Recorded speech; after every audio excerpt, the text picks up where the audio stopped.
হে নারী, বিশ্ব জগতর তুমি এক অপূর্ব সৃষ্টি।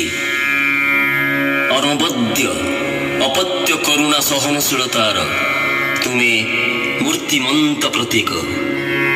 କେତେବେଳେ ଭଗ୍ନୀ ରୂପରେ, କେତେବେଳେ ଜୟା ରୂପରେ, କେତେବେଳେ ଜନନୀ ରୂପରେ ତୁମେ ବିଶ୍ୱବନ୍ଦନୀୟ।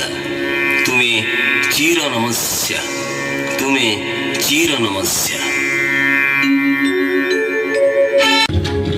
ବହୁମାନେ ଆସି ଜଣ ଜଣ କରି ମଙ୍ଗ ବନ୍ଦାପନା କଲେ। ମଙ୍ଗଳା ବେଶରେ ତପୋଇ ରହି ବହୁଙ୍କ ନାକ କାଟିଲେ। ଯୁଗ ଯୁଗ ପାଇଁ ଭାଇ ଭଉଣୀଙ୍କ ସ୍ନେହ